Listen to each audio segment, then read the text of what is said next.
महत्वपूर्ण जानकारी रिजर्वेशन को लेकर कल गवर्नमेंट ऑफ इंडिया के द्वारा बताई गई है। तो आइए इस वीडियो में जानते हैं कि क्या वो फायदेमंद होगा, क्या नुकसान होगा बच्चों के लिए। नमस्कार दोस्तों, स्वागत है आप सबका मेरे यूट्यूब चैनल पर। मैं हूं डॉक्टर छापा। जी हाँ, कल गवर्नमेंट ऑफ इंडिया ने एक नोटिफिकेशन लाया है जिसपे ओबीसी कैटेगरी के लिए 27% और ईडब्ल्यूएस कैटेगरी के लिए 10% का रिजर्वेशन डिक्लेयर किया है मेडिकल कोर्सेज में, यानी कि यूजी और पीजी में, जो कि इस साल से एप्लीकेबल हो रहा है। ये एक बहुत बड़ा निर्णय काफ़ी समय से चल रहा था। हाई कोर्ट चेन्नई द्वारा ये निर्णय लिया गया था, उसके बाद सेंट्रल गवर्नमेंट ने इसे डिसीजन करके इसे फाइनलाइज किया है। बताना चाहूँगा मैं आपको, 2007 में ये एक स्कीम लाई गई थी। सुप्रीम कोर्ट के द्वारा 15% रिजर्वेशन निकाला गया था, जिसमें एससी कैटेगरी को 15%, एसटी कैटेगरी को 7.5% दिया गया था। ये रिजर्वेशन दिया गया था, उसके बाद से ये चलते आ रहा था। ओबीसी कैटेगरी और ईडब्ल्यूएस के लिए इसके पहले तक यूजी और पीजी में दोनों में ही सिर्फ सेंट्रल यूनिवर्सिटीज़ में ये कोटा हुआ करता था रिजर्वेशन ओबीसी और ईडब्ल्यूएस का। पर इस बार ये एक नया प्रावधान गवर्नमेंट ने लाया है, जिसके तहत 15% ऑल इंडिया कोटे की काउंसलिंग और 50% ऑल इंडिया कोटे की काउंसलिंग पीजी में और 15% यूजी में।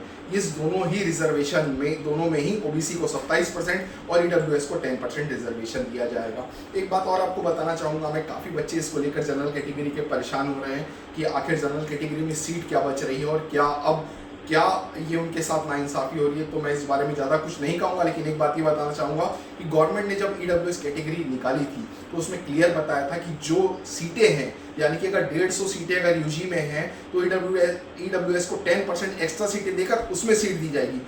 पुरानी सीटों में उसे छेड़छाड़ नहीं किया जाएगा। तो ये ईडब्ल्यूएस से आपको कुछ ज़्यादा फर्क नहीं पड़ने वाला। अगर गवर्नमेंट ने 10% का रिजर्वेशन दिया है तो 10% सीटों का इंक्रीमेंट भी देगी, ताकि वो सीट ईडब्ल्यूएस को दी जा सके। तो इसके लिए ज़्यादा चिंतित मैं तो ये मैं बताना चाहूँगा कि ठीक है, ये काफ़ी बच्चों का कॉल आ रहा है, मैसेज आ रहे हैं कि सर आखिर ये क्या है, इससे क्या हमारे रैंक में फ़र्क पड़ेगा, क्या इसके फ़ायदे होंगे, क्या नुकसान होंगे।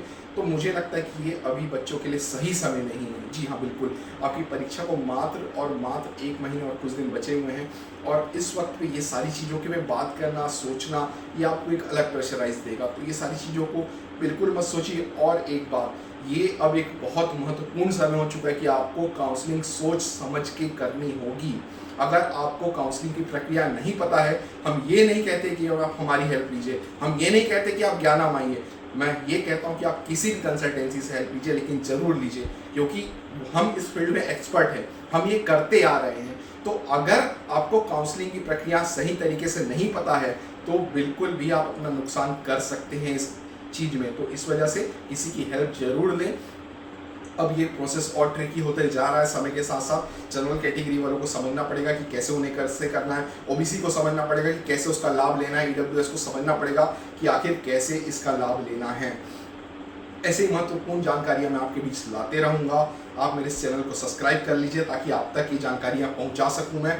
आप मुझे फेसबुक में मुझसे जुड़ सकते हैं, इंस्टाग्राम में आप मुझे फॉलो कर सकते हैं। मेरे 3 ऑफिसेस हैं इंडिया में, दिल्ली, अहमदाबाद एंड छत्तीसगढ़। आप विजिट कर सकते हैं, डायरेक्ट मुझसे मिल सकते हैं। मेरे नंबर नीचे दिए गए हुए हैं, आप उसमें मुझे व्हाट्सएप में मैसेज कर सकते हैं, कॉल कर सकते हैं। अगर आपको फॉर्म भरने में या किसी चीज़ में भी प्रॉब्लम आ रही है तो बिल्कुल आप हमारी हेल्प ले सकते हैं। हमारे कुछ प्रीमियम सर्विसेज भी हैं, आप वो भी ले सकते हैं। अगर आपको काउंसलिंग प्रक्रिया या आपको सारी चीज़ें अच्छे से नहीं पता है तो आप बिल्कुल हमारी सर्विसेज ले सकते हैं। मैं आपको बताना चाहूँगा कि हम फॉर्म भरने से लेकर कॉलेज जाने तक, यानी शुरू से लेकर अंत तक सारी बच्चों की हेल्प करते हैं, जितना हमसे अच्छा से अच्छा हो सके, ताकि जो पेरेंट्स को जानकारी नहीं है, जो पेरेंट्स थोड़े से कम एजुकेटेड है, उनका बच्चा भी एक अच्छे कॉलेज में जाकर एडमिशन ले सके।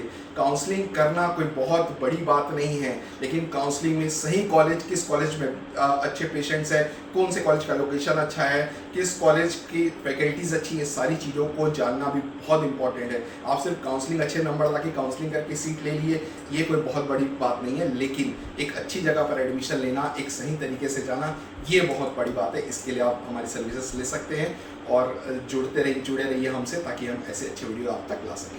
नमस्कार।